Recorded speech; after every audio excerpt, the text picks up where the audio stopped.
Hello everyone, I'm Motiram. In today's video, we are going to learn Trifles, written by Susan Glasswell.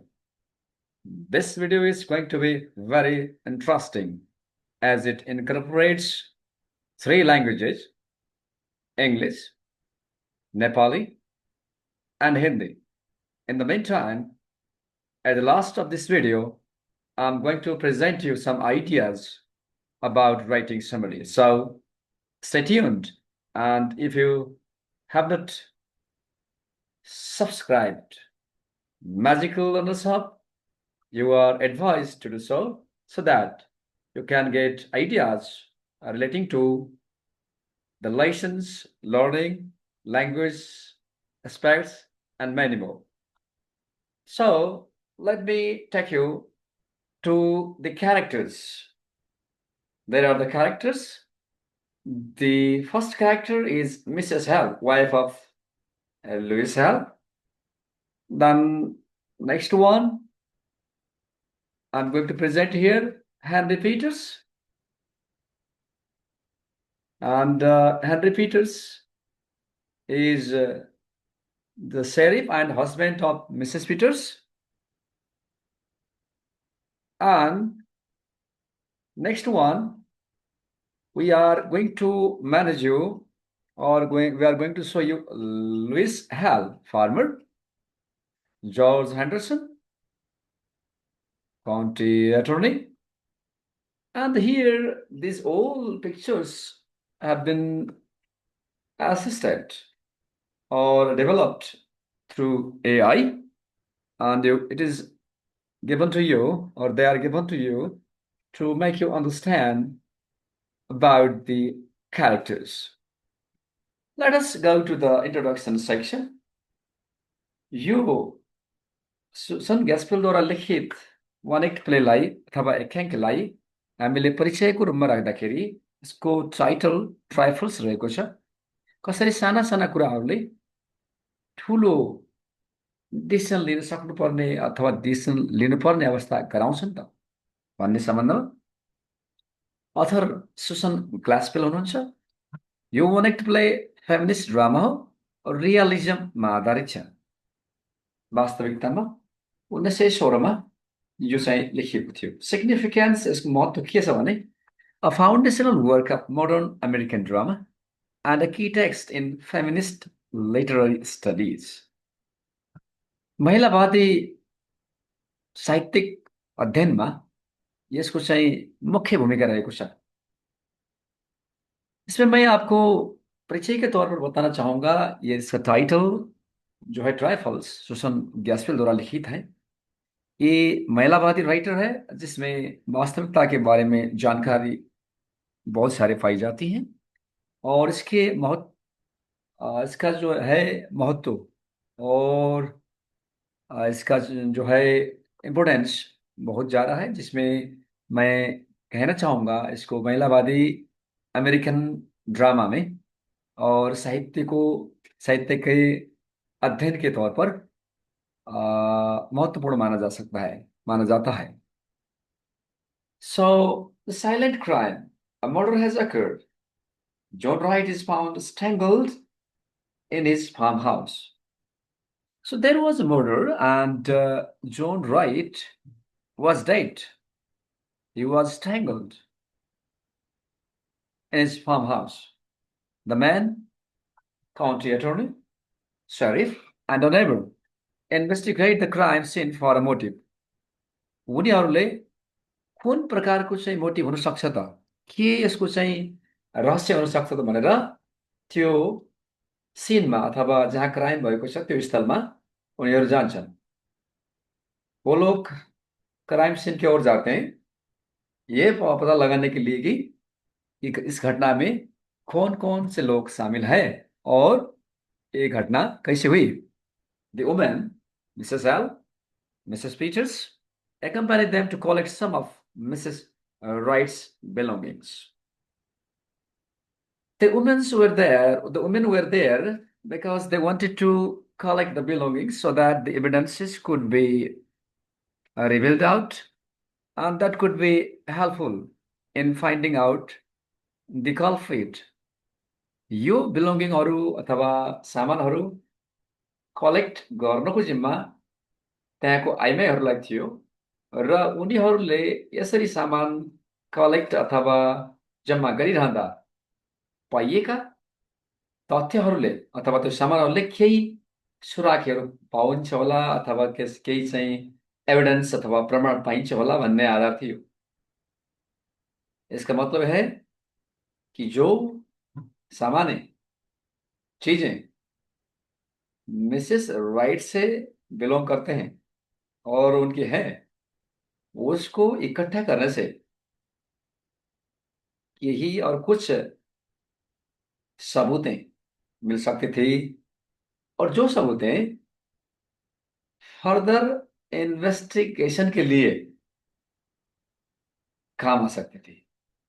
While the men focus on big clues, the women notice seemingly insignificant details or trifles that reveal Mrs. Wright's motive. जो औरतें हैं वो छोटे छोटे चीजों pay ध्यान they रही थी और मर्द लोग बड़ी चीज के बारे में जानकारी ले रहे थे और उसको जांच पड़ताल कर रहे थे। So, main characters I have already told, and still I have written here in the word form. Mrs. Minnie Wright, the accused murderer, she is absent from the stage, but her presence is felt through the trifles she left behind. Mrs. Minnie Wright उस स्थलमा हुनुहुन्थेन जहाँ घटना भएको थियो, तर उहाँको आवश्यकता महसुस भएको थियो किन भन्नाले त्यहाँ सोध्नुपर्ने र सोध्नुपर्ने धेरै अवस्थाहरू आएका थिए। मिसेस राइट घटनास्थल पर नहीं थी और वहां पे अनुपस्थित थे, लेकिन ऐसे महसूस किया जा रहा था कि उनको वो और मिसेस राइट वहां होने से कुछ सवाल जवाब में मदद हो सकता था। Mrs. Hell, a neighbor who knew Minnie Wright before her marriage, she feels guilt for not having visited her. Mrs. Wright छिमेकी हुनुहुन्थ्यो र मिनी राइटलाई विवाहभन्दा पहिले नै चिन्नुहुन्थ्यो। उहाँलाई नभेटेको हुनाले आफूलाई दोषी ठहर गर्नुभएको थियो। So Mrs Hale Minnie Wright की पड़ोसी है और पड़ोसन है और वो मिस मिनी राइट को उनके विवाह पहले से जानती, शादी से पहले जानती थी, शादी से पहले जानती थी और वो उससे मिल नहीं पाई, इसके लिए वो अपने आप को दोषी कहलाती है। Mrs Peters, the sheriff's wife, initially loyal to the law, she is conflicted as she empathizes, empathize, okay, it is the word empathize with many rights plight. यसमा एम्प्याथाइज भनेको सहानुभूतिको तौर पर लिएको छ। एम्प्याथाइजेज को सम्बन्धमा भन्ने हो भने उनी मिसेस पिटर शेरिफको वाइफ हुन्। कानुनमा उनी चाहिँ धेरै लोयल छन्, तैपनि यो मिनी राइटको अवस्था देखेर केही प्रकारको सहानुभूति आउँछ कि के गर्ने होला भन्ने अवस्थामा कन्फ्लिक्ट छ। यतातिर तिनलाई सहयोग गर्ने अथवा जस्ताको तस्तै भन्ने सम्बन्धमा she was conflicted because she was sympathized with many rights plight. Minnie Wright की अवस्था से मिसेस पीटर को बहुत सहानुभूति है, बहुत दया आ रही है, लेकिन वो कानून से और लॉ से बंधी हुई है, इसलिए वो दोधार में है। George Henderson, the county attorney, he represents the masculine perspective of law and order dismissing the women's observations. George Anderson चाहिँ काउन्टी एटर्नी जो चाहिँ कानुनको मान्छे हुन्छ उसले चाहिँ आफ्नो चाहिँ भावनाहरू पुरुषको चाहिँ पर्सपेक्टिभबाट हेर्छ र वुमेनका चाहिँ अब्जर्भेसनहरू खासै महत्त्व राख्दैनन् भन्ने खालको उसको पर्सपेक्टिभ छ। जॉर्ज हेंडरसन के तौर पर देखा जाए तो वो ऐसा आदमी है जो मर्द के हिसाब से कानून और ऑर्डर को देखता है और इस वो ये भी चाहता है कि जो औरतों की अवलोकन है, जो उनकी बुझाई है, वो खास तौर पे महत्वपूर्ण नहीं मानी जाती उसके तौर पर और उनके जॉर्ज एंडरसन के तौर पर देखा जाए तो Henry Peters sheriff is focused on finding proof of the crime. उसले चाहिँ त्यो अपराधको प्रुफहरू प्रमाणहरू पाउने कुराहरूमा ऊ चाहिँ फोकस छ, ऊ चाहिँ एकदमै तथ्यचित्त छ। हेनरी पीटर्स जो है वो सबूत इकट्ठा करने के लिए लग रहा था और वो फोकस था। Louis Hale the neighbour who discovered John Wright's body, वो छिमेकी हो जसले चाहिँ जोन राइटको बडी चाहिँ पहिला सबभन्दा पहिले पत्ता लगाएको थियो।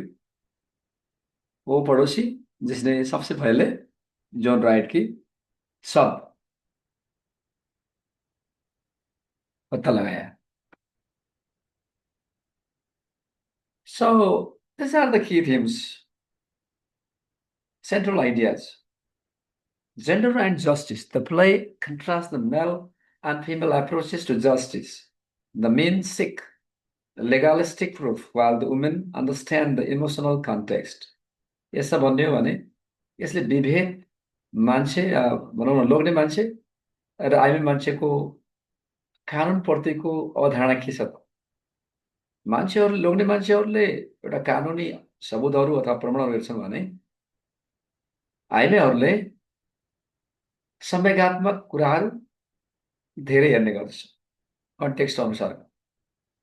इसमें लैंगिक और न्यायिक हिसाब से समझा जाए तो इसकी थीम को इस एकांकी में विविधता पाई जाती है जिसमें औरतें संवेदनशील मानी जाती हैं तो मर्द लोग जो है वो कानून और सबूत के तौर पर चलते हैं। Patriarchy and operation. The play highlights the isolation and operation of women in a patriarchal society where their lives and concerns are considered trivial. यस प्रतिशतात्मक र दमनशील जो यो सोच छ यसमा चाहिँ यो एकाङ्कीले एउटा अलगिएको कुरा र आइमाईहरूलाई दबाइएको कुरा साथसाथै उनीहरूका जीवनसँग सम्बन्धित कुराहरू र सम्बन्धहरूलाई एकदमै कम महत्त्व दिएको देखाएको छ। इसमें औरत से जुड़ी हुई और उनके लाइफ और जीवन से जुड़ी हुई तथ्यों को कम आंका गया है और प्रतिशतात्मक समाज में औरतों को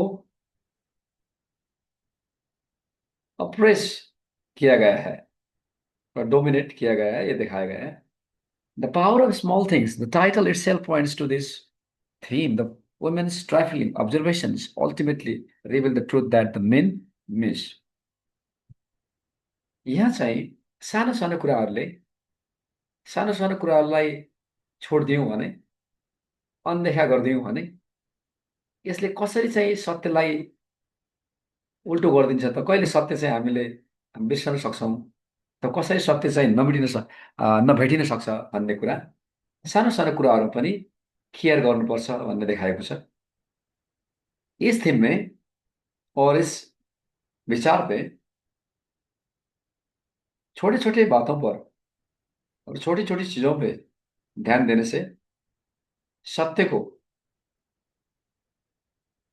पता लगाया जा सकता है, और छोटे छोटे चीजों को नजरअंदाज करने से सत्य और फैसला और डिसीजन रंग हो सकता है. This concept has been clarified. Empathy and community. The women's shared experience and empathy for Mrs. Rights lead them to a different conclusion than the law. यदि लॉ लॉ को नजरमा अथवा कानुनको नजरमा सिम्प्याथी, इम्प्याथी र कम्युनिटीलाई ल्याउने हो भने त्यसले डिसिजनमा के गर्छ त, डिफरेन्ट कन्क्लुजन ल्याउन सक्छ. त्यो चाहिँ वुमनको सेयर्ड एक्सपिरियन्सबाट र मिसेस राइट प्रतिको इम्प्याथीबाट देखाएको छ. इसमें अगर इम्पैथी और कम्युनिटी भावनाओं को महत्व दिया जाए तो जो औरतें हैं उनकी जो अनुभव हैं, जिसको जो जो अनुभव है मिसेस राइट से संबंधित थी, उनसे संबंधित सहानुभूति से संबंधित थी, इसने कानून की नजर में ये एक फर्क सार प्रदर्शित किया है. Key symbols. There are some key symbols. The canary represents Minnie Foster's before she was Mrs. Wright, full of life and song. The dead bird with the broken neck symbolizes the murder of her spirit and the loneliness of her marriage. The quilt, canary birdले represent के गरेको छ भने mini poster चाहिँ नाम थियो John Mrs राइटको पहिला विवाह गर्नुभन्दा पहिला. एन्ड उहाँको लाइफ चाहिँ एकदमै राम्रो थियो, उहाँ चाहिँ गीत मन पराउनुहुन्थ्यो. The dead bird with the broken neck symbolize the murder of her spirit and the loneliness of man भनेको त्यो एउटा चाहिँ मरेको चरा जसको चाहिँ घाँटी अब ब्रेक गरिएको थियो, भाँचिएको थियो. यसले के हुन्छ भने उनमा चाहिँ एउटा लोनलीनेसको स्पिरिट आएको थियो, अथवा उनको विवाहमा एउटा चाहिँ एक्लोपनको महसुस गरेको देखिन्छ विवाहपछि. इसपे जो कैनरी बर्ड है उसको देखने से मिनी फॉस्टर का लाइफ पहले बहुत अच्छा, और वो गाने पसंद करती थी. जो डेड बर्ड है उसको देखने से ये संकेत मिलता है कि उनका जो मर्डर है, loneliness, murder of her spirit and the loneliness of her marriage means how did she use loneliness and how did loneliness cause the marriage is the main idea. The quilt is a symbol of domesticity and a metaphor for the woman's lives. The messy stitches, knotted or seam it, become a key clue revealing Mrs. Wright's mental state.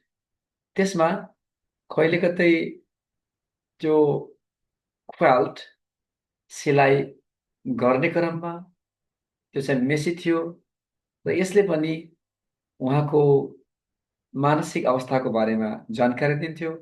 और ये भी एक proof है जिसमें Messi तरीका से और बुरे तरीके से उसको सिलाई किया गया था. इसी के आधार पर भी कुछ प्रूफ हासिल करने में मदद हुआ है. The dirty kitchen represents the neglect and disorder in many rights life, a contrast to the expected domestic order. Dirty किचनले पनि कसरी चाहिँ यसमा फरक देखाएको थियो र युजुअल एक्टिभिटिजमा कसरी डेभिएसन आएको छ भन्ने कुरा देखाएको थियो. जो किचन था उसमें जो सामानें थी वो बिखरी हुई थी, और जो होना था उस तरह से ऑर्डर और मैनेज नहीं किया हुआ था, इसलिए भी इस पे डाउट करने के और शंका करने के बहुत सारे आधार थे. Conclusion, a quiet revolution, the women decide to conceal the evidence. एभिडेन्सलाई हटाउने कुरा चाहिँ आइमाहरूले गर्नुभएको थियो। औरतें जो थी उन्होंने प्रमाण को और सबूतों को छुपाने की कोशिश की। Their actions represent quite act of rebellion against a system that is failed to understand to protect many right। औरतें चाहती थी कि मिनी राइट को बचाया जाए, मगर ये फेल हुआ। The play challenges the audience to consider the difference between legal justice and moral justice। यसमा न्यायिक, कानुनी अथवा नैतिक न्यायको बारेमा, चुनौतीहरू र फरकहरूको बारेमा देखाइएको छ। अब म तपाईँहरूलाई कम्बाइन्ड समरी अङ्ग्रेजीमा सुनाउँछु, त्यसपछि तपाईँहरूलाई नेपालीमा र हिन्दीमा सुनाउने कोसिस गर्छु। तपाईँहरूलाई के भन्न चाहन्छु भने यसलाई ध्यानपूर्वक हेर्नु होला। एकदमै सिम्पल भाषामा लेखिएको छ र तपाईँले 5 नम्बरको लागि एकदमै राम्रो आधार पनि दिएको छ। यस भिडियोको अन्त्यमा कन्सेप्टहरू पनि दिएको छ कसरी हेर्ने भन्ने सम्बन्धमा। र तपाईँले चाहिँ हेर्दा हेर्दै यदि चाहिँ हाम्रो channel magical learners hub subscribe गर्नुभएको छैन भने सब्सक्राइब गर्नुहोस्। अनि चाहिँ केही कमेन्टहरू पनि फरवर्ड गर्ने विचार छ भने फरवर्ड गर्न सक्नुहुन्छ। Trifles is a one-act play that explores gender roles, justice, and perception. The story unfolds in the farmhouse of John and Minnie Wright, where John has been found murdered in his bed with a rope around his neck. The sheriff, county attorney, and the neighbor, Mr. Hale, investigate the crime, while Mrs. Hale and Mrs. Peters, the wives of the men, accompany them to collect personal belongings for Mrs. Wright, who is in jail. The men dismiss the women's concerns, considering them interested only in trifles and not capable of noticing anything significant about the crime. As the men search for obvious clues, the women quietly observe the state of the kitchen and household. They notice small but meaningful details such as unfinished sewing, broken preserves, and a damaged board case. Their observations lead them to discover a date canary hidden in a sewing box, its neck twisted. This revelation helps them piece together Minnie Wright's isolation, unhappiness, and the emotional abuse she likely suffered at the hands of her controlling husband. The bird, once her only source of companionship and joy, symbolizes her lost freedom, and its killing appears to have driven her to murder John in retaliation. By the end of the play, the women decide not to share their discovery with the men, understanding that it provides the motive for Minnie's actions. Instead, they quietly protect her, recognizing that the man would never understand the significance of these trifles or the struggles Minnie endured. Through their silence, the women form a bond of solidarity against the dismissive attitudes of the men. Glaspell's play powerfully illustrates how small details, often overlooked by men, reveal deep truths about women's experiences and challenges the boundaries of justice and gender roles. अब म तपाईहरुलाई यो summary नेपालीमा सुनाउनेछु। ट्राइफल्स एक एकाङ्की नाटक हो जसले लिङ्ग, भूमिका, न्याय र धारणाको अन्वेषण गर्दछ। यो कथा जोन र मिनी राइटको फार्म हाउसमा प्रकट हुन्छ, जहाँ जोनलाई उनको ओछ्यानमा घाँटीमा डोरी बाँधेर हत्या गरिएको अवस्थामा फेला पारिएको छ। शेरिफ, काउन्टी वकिल र छिमेकी श्री हलले अपराधको अनुसन्धान गर्छन्, जबकि पुरुषहरूको पत्नीहरू श्रीमती हेल र श्रीमती पिटर्स जेलमा रहेकी श्रीमती राइटको लागि व्यक्तिगत सामानहरू सङ्कलन गर्न उनीहरूसँगै जान्छन्। पुरुषहरूले महिलाहरूको चिन्तालाई खारेज गर्छन्, उनीहरूलाई साना कुराहरूमा मात्र रुचि छ र अपराधको बारेमा कुनै पनि महत्त्वपूर्ण कुरा याद गर्न सक्षम छैनन् भन्ने ठान्छन्। पुरुषहरूले स्पष्ट सुरागहरू खोज्दै गर्दा महिलाहरूले चुपचाप भान्सा र घरको अवस्था अवलोकन गर्छन्। तिनीहरूले अधुरो सिलाइ, भाँचिएको सङ्ग्रहित वस्तुहरू र क्षतिग्रस्त चराको खोर जस्ता साना तर अर्थपूर्ण विवरणहरू याद गर्छन्। तिनीहरूको अवलोकनले तिनीहरूलाई सिलाइ बक्समा लुकाइएको क्यानरी पत्ता लगाउँछ, जसको घाँटी मोडिएको हुन्छ। यो खुलासाले तिनीहरूलाई मिनिराइटको एक्लोपन, दुःख र उनको नियन्त्रण गर्ने पतिको हातबाट उनले भोगेको भावनात्मक दुर्व्यवहारलाई एकसाथ टुक्रा पार्न मद्दत गर्छ। चरा, जुन एक समय उनको साथ र आनन्दको एक मात्र स्रोत थियो, उनको हराएको स्वतन्त्रताको प्रतीक हो र यसको हत्याले उनलाई बदलामा जोनको हत्या गर्न प्रेरित गरेको देखिन्छ।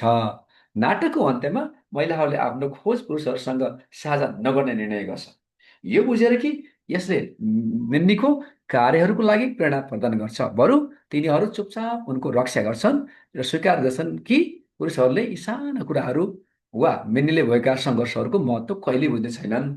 आफ्नो मौनता मार्फत महिलाहरूले पुरुषहरूको व्यवस्था गर्ने वृत्ति विरुद्ध एकताको बन्धन बनाउँछ। ग्लासपेलको नाटकले कसरी साना विवरणहरू प्राय पुरुषहरूद्वारा व्यवस्था गरिन्छ, महिलाहरूको अनुभवहरूको बारेमा गहिरो सत्य प्रकट गरिन्छ, न्याय र लिङ्ग भूमिकाको सीमालाई चुनौती दिन्छ भनेर शक्तिशाली रूपमा चित्रण गरिन्छ। अब मैं इस समरी को हिंदी में आपके सामने पेश कर रहा हूँ। ट्राइफल्स एक एकांकी नाटक है जो लैंगिक भूमिकाओं को न्याय और धारणा की पड़ताल करता है। कहानी जॉन और मिनी राइट के फार्म हाउस में घटती है, जहां जॉन की हत्या उसके बिस्तर पर गले में रस्सी के साथ ही की गई पाई जाती है। शेरिफ, काउंटी अटॉर्नी और एक पड़ोसी मिस्टर हेल अपराध की जांच करते हैं, जबकि उन पुरुषों की पत्नियां श्रीमती हेल और श्रीमती पीटर्स जेल में बंद श्रीमती राइट के लिए निजी सामान इकट्ठा करने के साथ जाती है। पुरुष महिलाओं की चिंताओं को ये मानकर खारिज कर देते हैं कि वो केवल छोटी छोटी बातों में रुचि रखते हैं और अपराध के बारे में कुछ भी महत्वपूर्ण नहीं देख पा रहे हैं।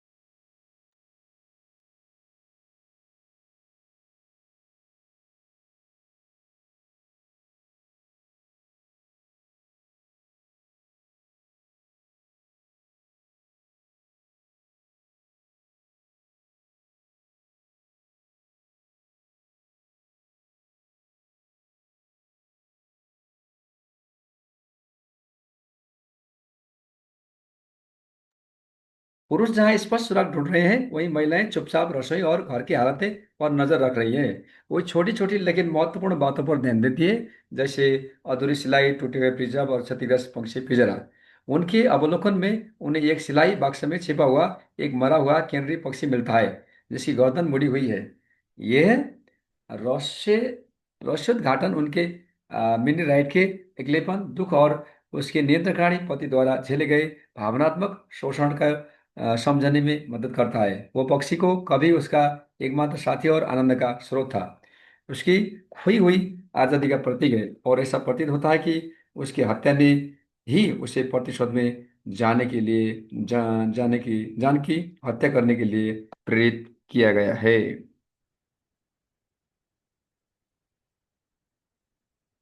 इसमें मैं आपको और भी जानकारी देने जा रहा हूँ। जानकारी के संबंध में अगर बातें की जाए तो अ, इस घटनाओं के मतलब